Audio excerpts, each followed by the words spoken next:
Hello, welcome to the Anytime Show with Dustin Dye. Today I'm here with my old friend, Bradley Christo. We've known each other for about 15 years. Makes me feel so old. Not the age, I mean, we know each other for like 3 to 5 years. Um, we used to work together at a place called Rainforest Cafe. I was a safari assistant. What was your I was a title? safari guide. Safari guide. So Yeah. he was above me in the safari hierarchy. Um, but now since then we've both gone on to other things. So Brad, why don't you talk about your journey? Yeah. So you had asked me as far as specifically the military side of my life, as far as what I do and whatnot. So my job right now, I'm a drill sergeant, and so what that basically entails is whenever I go, it's called going on the trail. And so what I'll do is I'll go on the trail and I join a unit that's in basic training, and I'm a drill sergeant for those trainees that are going through basic training. And so honestly, we're there 24/7. We're there when they wake up, we're there when they go to bed, and anything and everything in between we're in charge of. Any and all training that they do, taking them to meals, even something as simple as if we're just hanging out in our main company area, we still have to be in charge of them. So it's kind of like a glorified babysitter, but with the task of training them from being a citizen into a soldier. So So did being a safari guide prepare you to go out on the trail? So not quite nice. I like that pun right there too. So no, Thanks. I just thought of it just now. no, it kind of did because honestly, just being able to talk to people, just the communication skills in general, just I learned from a young age back when we worked at Rainforest together.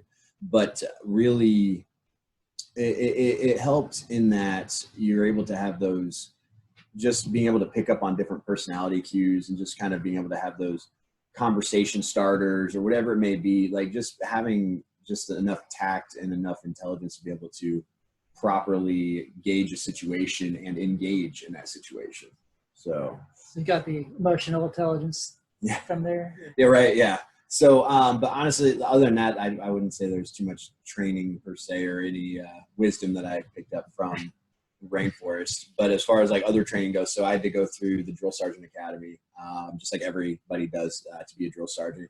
And so they model it after basic training. So as far as the different phases and kind of what happens in the beginning, middle, and end, and it very closely mirrors basic training as a whole. And so it's kind of humbling. I've been in over 17 years now. I've been in the Army, and so for me to go back to that kind of basic training type setting and be a trainee and get yelled at and be forced to do push-ups and everything like that by people that are the same rank as me, it is kind of humbling. But yeah, it's just to reinforce and kind of reteach the processes of here's where they're at day one, here's what they need to be when they graduate.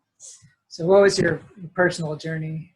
It's what took you from deciding to enlist or being talked into enlisting to being a drill sergeant? So good question. So I signed up when I was 17 years old. So I was a recruiter just one day, just kind of cold called, just like they do. And the thought of having my college paid for was very appealing to me.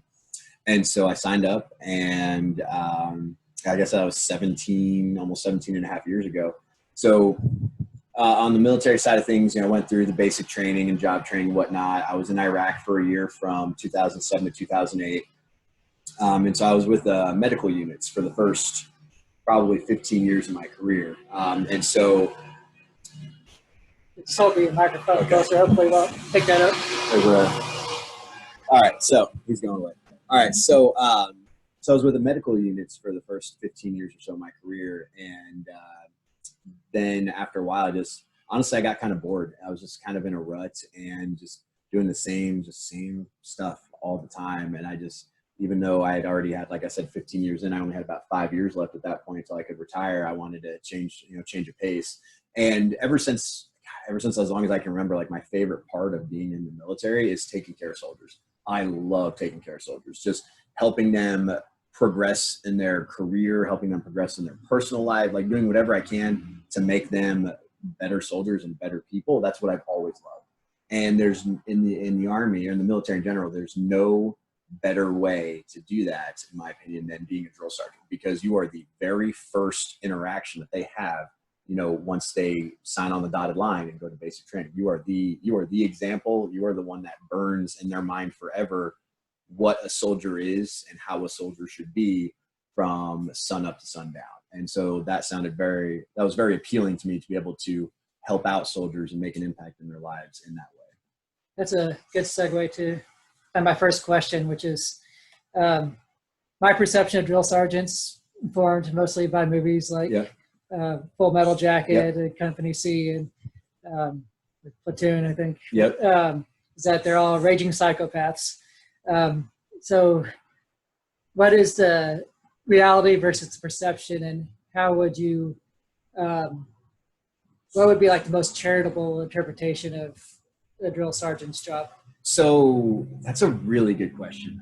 So Ermi, so Full Metal Jacket, he's from around here. Yeah. Same neighborhood that I grew up in. Really? Yeah. Nice. No, so it's honestly, it's a decent representation of how it used to be. So obviously over time, things progress, things change, times change and whatnot. So for example, that movie obviously was from 20, 30 years ago. But that was during a time where the drill sergeants or in the Marines, drill instructors were allowed to put their hands on you. They could hit you. And so his screaming and yelling and whatnot, from obviously I didn't personally go through it, but from what I understand, was decently accurate for them to be able to scream at you and punish you and call you out in front of all the other people and whatnot. And so, like, for example, when I came in, it was 2003. They were just getting to the point where they were trying to phase out the drill sergeants cursing at us. They didn't want the cursing to happen. And now, as a drill sergeant now, in 2020, you're not supposed to be cursing at them. There's a lot more rules in place that protect the trainees from getting hurt. So, for example, like when I was in, like they could have us doing push-ups for, what seemed like hours and hours and hours, probably maybe 5 or 10 minutes tops. That's not allowed anymore, for example, because they recognize that it was too much physical strain.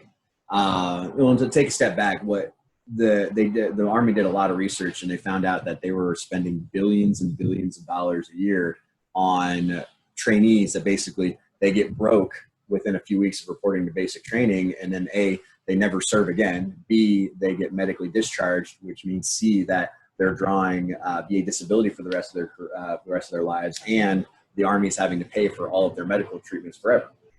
And so the Army's like, well, we need to fix this, and they realized it was because of the environments that they were going through. It wasn't as conducive to people successfully graduating. And so some of the things were like, whenever trainees get in trouble, instead of just doing push-ups, there's a set.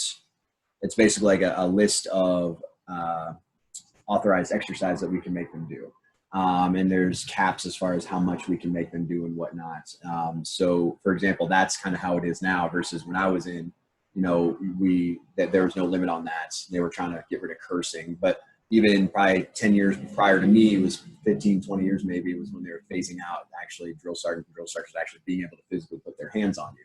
So, but anyway, so as far as accurate representation, to answer your question, as far as how it was back then, I think Full Metal Jacket does a really good job because it does show, obviously, the motivational techniques that the drill instructors were able to use, as well as kind of like the climates in the barracks and how other people truly get upset at you if you're the one constantly screwing up, and you're going to pay for it, with the sock party, with the, it's the socks and the bar soap and the socks and beating, all that kind of stuff.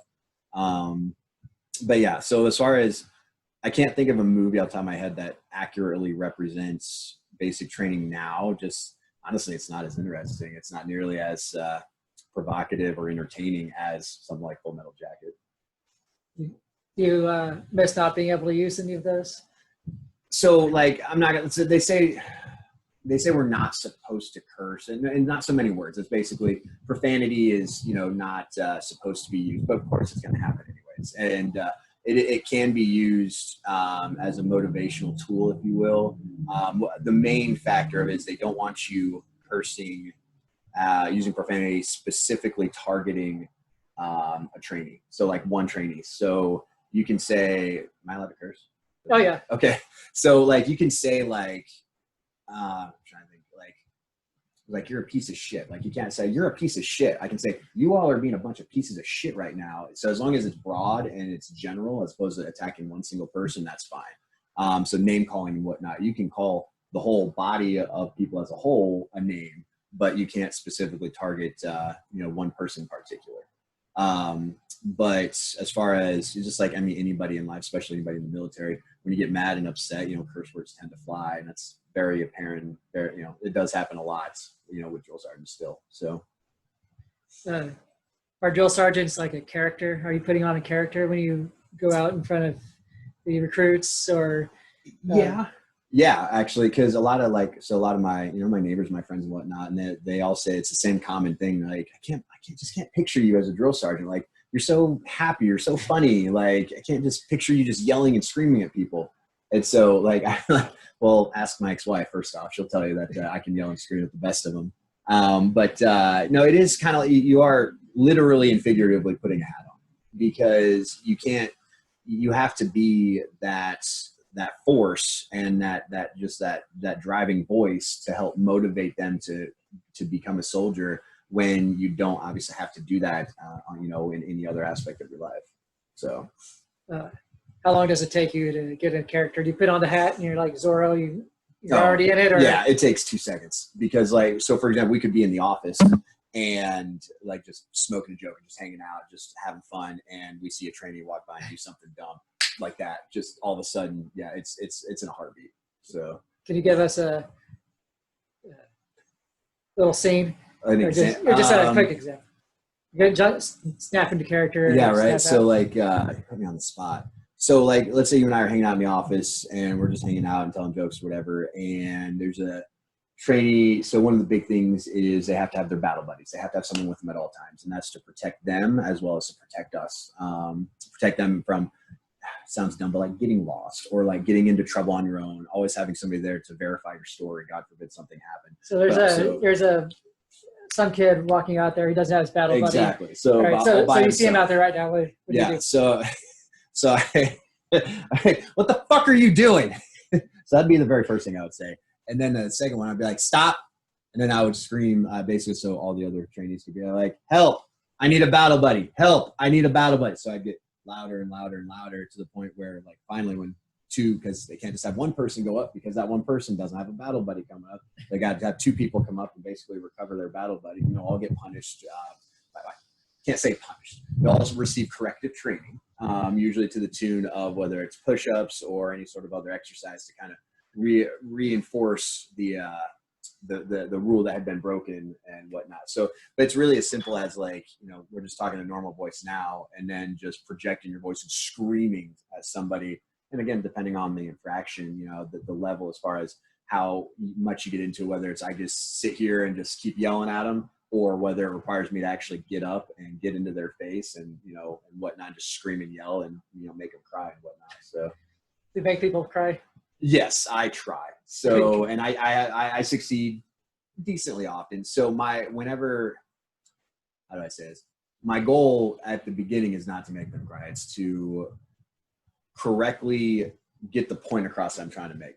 But if there's just this blatant disrespect, or just that you can tell that I don't care attitude kind of thing, then I make it my personal mission to ream into them so much to where I see tears coming out of their face. And some of them break and some of them don't, which makes me even more mad, which makes me try even harder. And but yeah, that's part of it. I mean, everybody breaks at some point. So yeah, I generally, if they piss me off enough, absolutely, I'm going to try and make them cry. For the record, I don't cry. I'm not sensitive. Yeah, right. Until I read the comments on this. I'm sure up to 30 people are going to watch this. Right.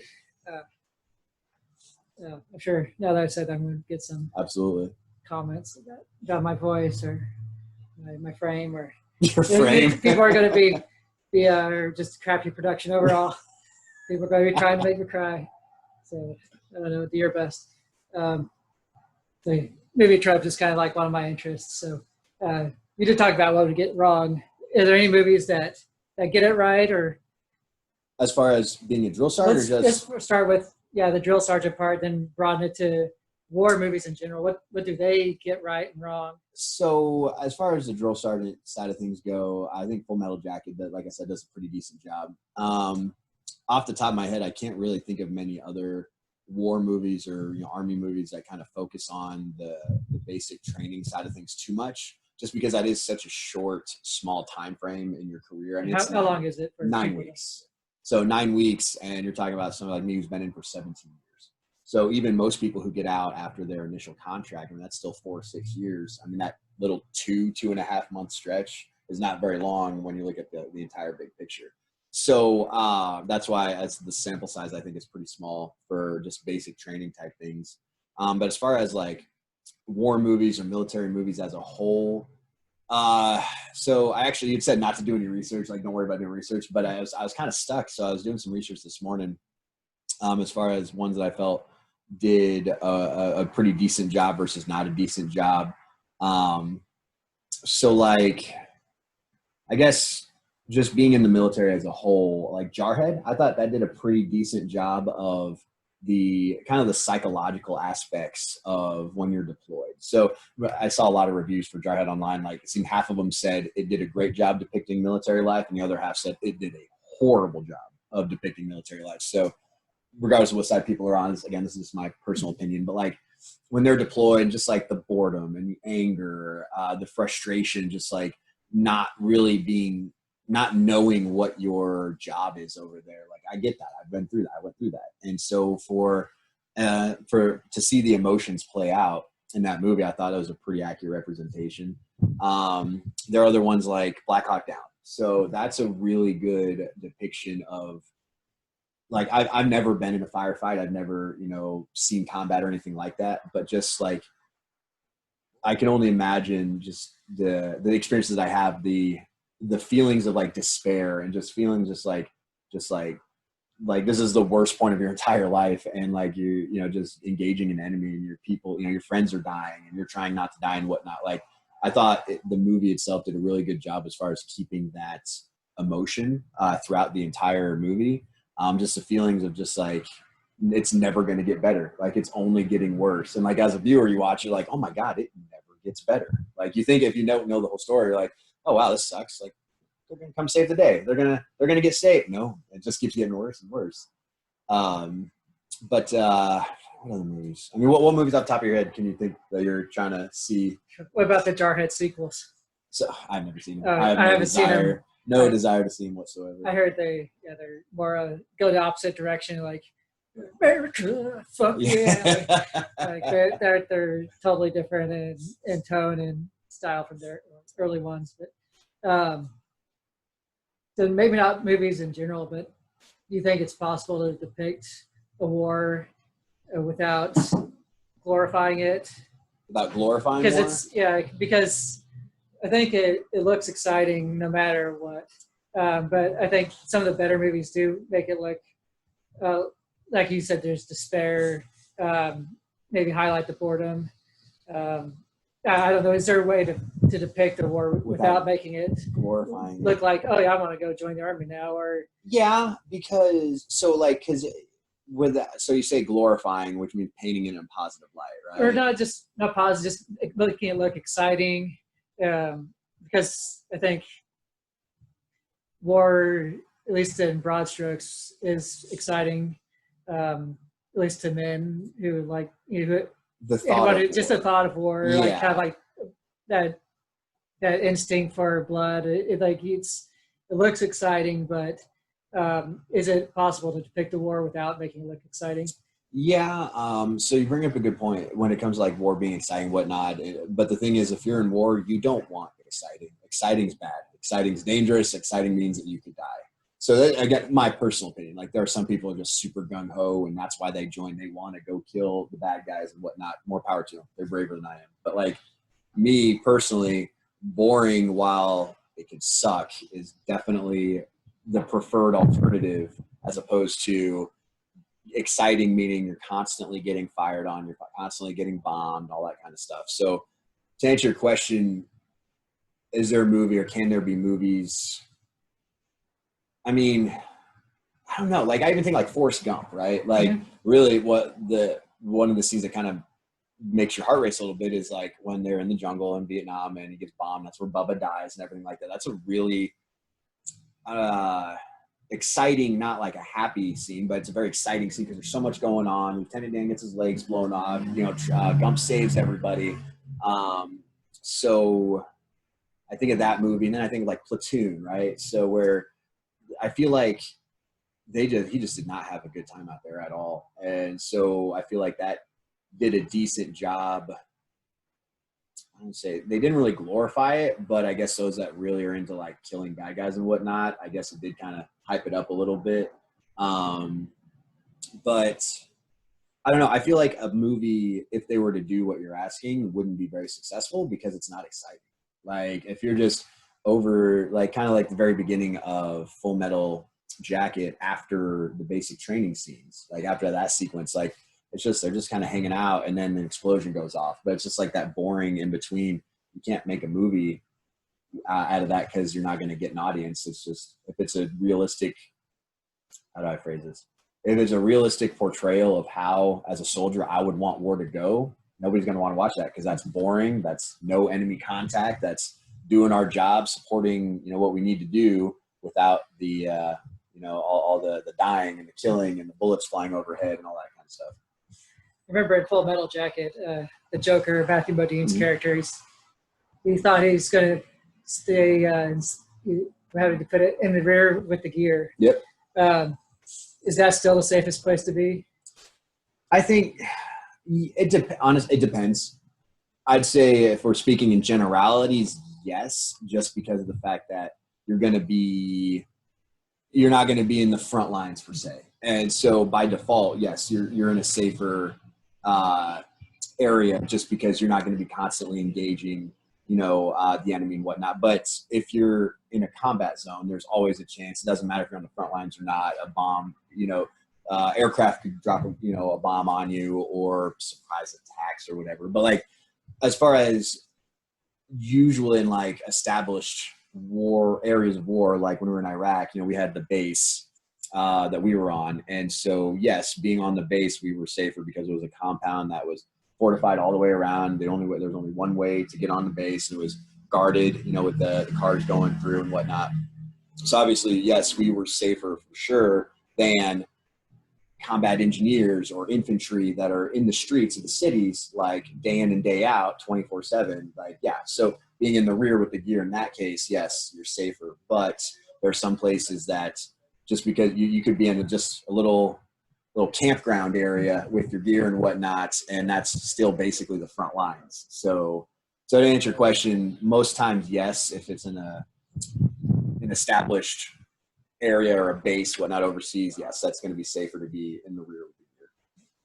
This is probably the podcast where I have to make money. Yeah. So if you like this show and you want to support my channel, don't forget to smash the like button. And don't forget to subscribe. And I don't have a Patreon set up yet, so the best way to support me is to reach out to me directly, and I'll give you my address, and you send me money in the mail.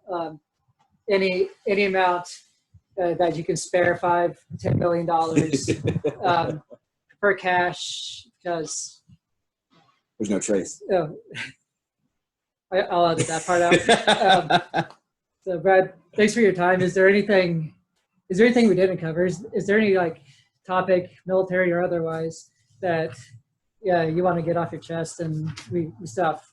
There's no time limit on this on the Anytime show. Good question. No, I'm appreciative for the opportunity. I feel I'm very grateful, and I feel honored that I'm your very first guest. Like that's a huge honor. So like I said, whenever you become rich and famous and whatnot, like don't forget the little guy who started it all with you. But as far as the military aspect, so I say like the one thing that really ticks me off. I'll go on a tangent for 2 seconds. No, so go on as long as you want. The uniforms. So that's what like everybody kind of has their pet peeves based on their like their experiences and whatnot. So like infantry people, like when they see scenes in movies where like you soldiers are like rushing a building or clearing a room or whatever, they're like, nope, this is wrong. Like, no, you absolutely did it wrong. That's not how it's done in real life. Or like radio signs, like calls like talking on the radio, like over and out. That's not a real thing. That's not a real thing. It's not a real thing. However, I don't use the radios very often, so I'm not going to get hyped up about it as a radio operator. But just one of the most glaring things that always just frustrates me is seeing the uniforms. Like in any movie, I've never seen a single movie that gets the uniforms correctly or 100% correct, which really ticks me off, because if they're spending tens of millions of dollars, sometimes hundreds of millions of dollars on a Hollywood movie, you could spend, I bet you don't even have to spend any money. I can guarantee there'd be veterans that would be willing to do it for free, that would have the regulation up as far as, hey, not only, they don't even need regulation, they're like, hey, here's how your uniform's supposed to look. And so it's so frustrating when I see like these uniforms all sorts of jacked up, and they don't even, not even, it's very frustrating. So that's my soapbox speech. Like I would absolutely encourage anybody who's making a movie with any sort of military people in there at all, reach out. There's going to be a veteran that will actually pay you to allow them to be able to do that. Like that's how fervently a lot of people feel about that kind of stuff, because that's the first thing that you notice about somebody. It's their appearance. So anybody who says looks don't matter, unfortunately they're lying, because unless they're blind, that's the very first thing you notice about somebody. And so when you see a soldier or a military member and on the big screen, like that's the first thing you notice is how their appearance is, and being in for more than 5 minutes, you'll be able to tell right away whether it's right or whether it's wrong. Hair like mine. So, yeah. COVID hair. Well, actually, your hair actually would be authorized. So it's within. It's not encouraged, but it's within the regulations. Okay. So, but you're right. Usually it's like the hair, like the super like long locks of hair, or like their collars up. Nobody's collars ever up. It looks cool. Yeah. The patches are all wrong. Usually they have like mismatching whatever. But yeah, it's just, you can tell right away if you've been in the military, like I said, for more than 5 minutes, like, yeah, you're all ate up or you're good to go. So if any Hollywood people out there, Brad, consultant, good for a very small percentage of your production budget. You know, it'd be worth what, $30,000 to fly them out and spend a couple days with your wardrobe people. Absolutely, I'll make sure get it right. I'll give you your finder's fee too. So thanks. I appreciate that. That really helped this channel. Absolutely. All right. So, well, thanks for your time. You've been very generous. Love your studio. It's much nicer than mine. Thanks. And you've been watching Anytime with Dustin Dye. Thank you. And if you haven't subscribed and smashed that like button, then do so now. Thank you. Hell yeah. Good stuff, man. Awesome. This was awesome.